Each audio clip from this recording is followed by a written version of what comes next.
Shalom. We are doing Parashah Tzav, which means command or instruct. And Yahweh commanded Moses regarding the burnt offering, the Ulah offering. And the word Tzav consists of the letters Tzadik Vav, which means a righteous man.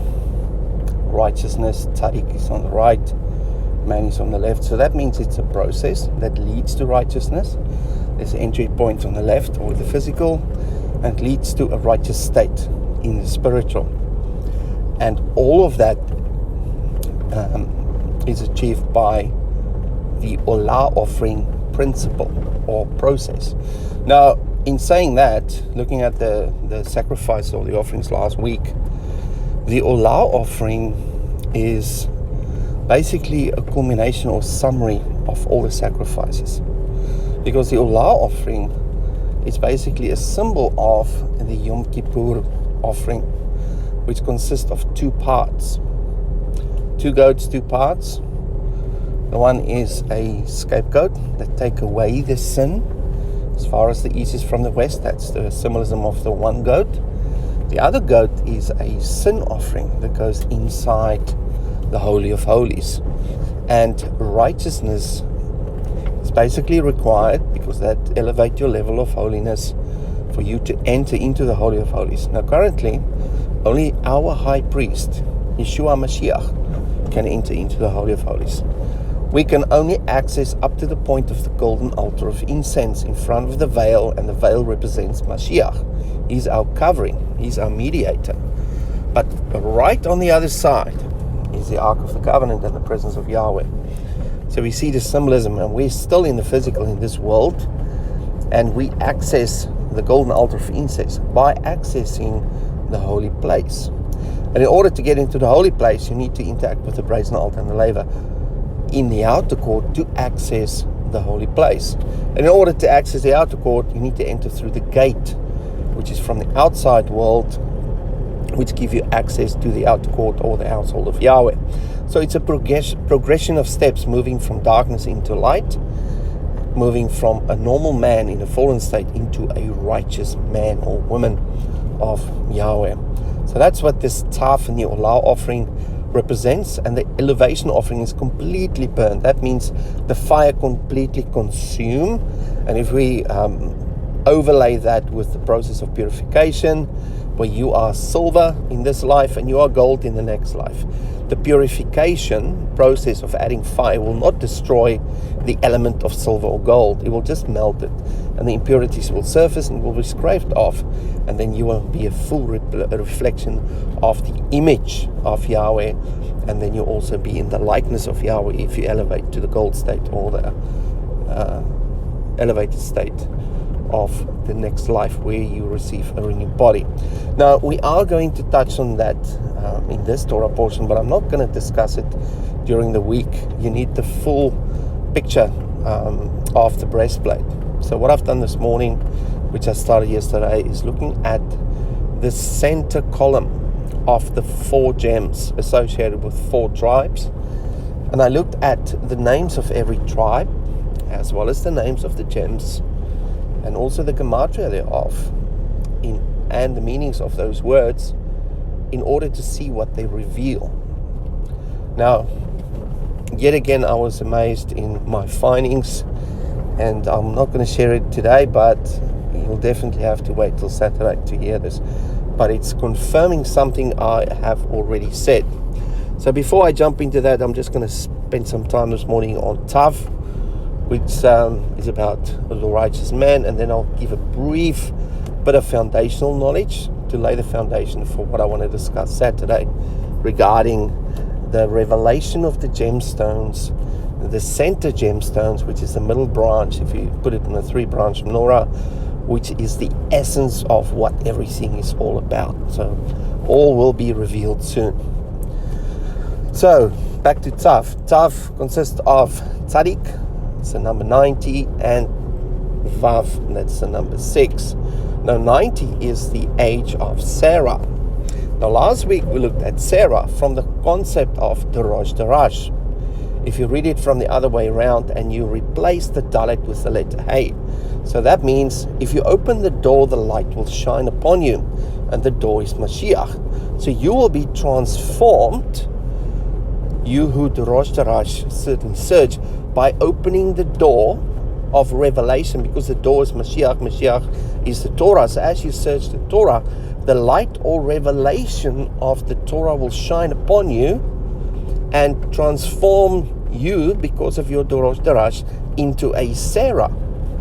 Now, Sarah, from previous Torah portions, reveals the bride of Mashiach. Now, she's got a crown on her head, which is the Shin, which is also a symbol of the fire that came down upon the heads of the people in the upper room on the feast of Shavuot, the feast where they celebrate the receiving of the Torah and the 10 words. And that symbolizes the fire on the mountain and Yahweh's presence.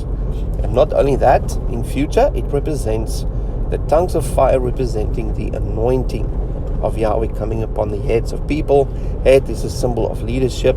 So the anointing anoints you to become a leader or transform you into one of his priests within the priesthood of the household of Elohim.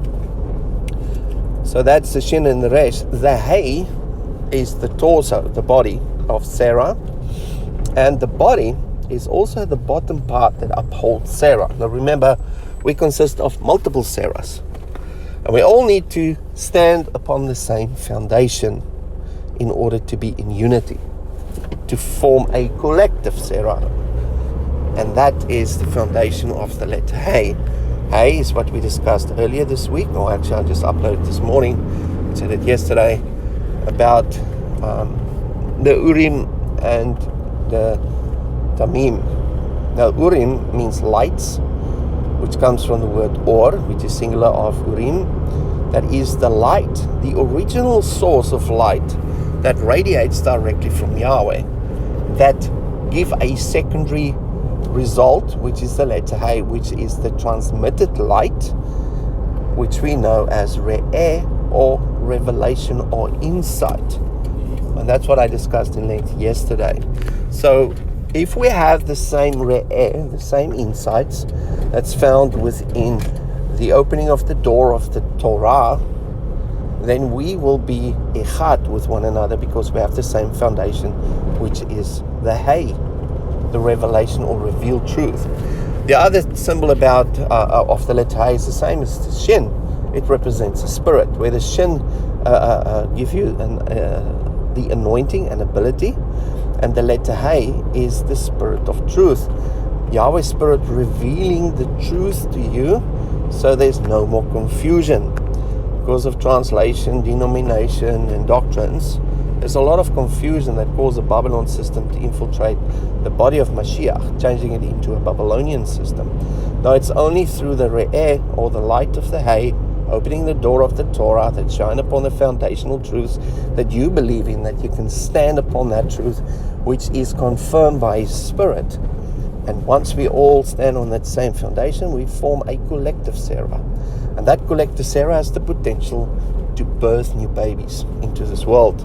And that's also a symbol of the Vav. It's a new babies coming in, and we have a function and a responsibility to play a part into bringing people into the house, into the kingdom of Yahweh as His priests. Now the people will come from darkness outside the gate, then they'll enter into the outer court, and both are our responsibility.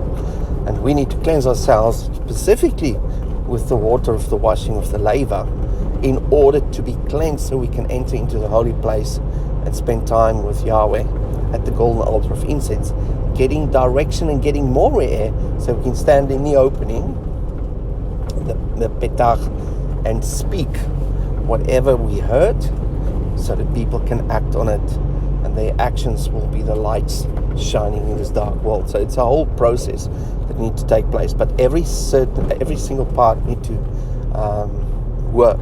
So Sarah, in this context, represents the priests and the priesthood, which are subject to Mashiach, and that's the picture of the bride and the groom. If you put it on another layer which is the marriage covenant, which is the ultimate goal of the Olah offering. And that is what it's all about, the righteous people coming into the household. Ultimately, Yahweh wants them to become part of the bride, so they can be echad with Him in a marriage covenant. And it's a marriage covenant that binds us with Him through Mashiach, and then we will exist with Him in the kingdom as renewed bodies, renewed minds, renewed souls, and we will be together with Him, ruling and reigning with Him as kings, because He's the King of Kings, and we will rule over His kingdom. So that's the basic thing I want to share about Tzav. I haven't touched on the cycles, which I actually want to touch on, but I'll touch on that tomorrow to lay the foundation of what I want to share this coming Saturday. So I hope you have a lovely day, and I'll speak to you soon. Shalom.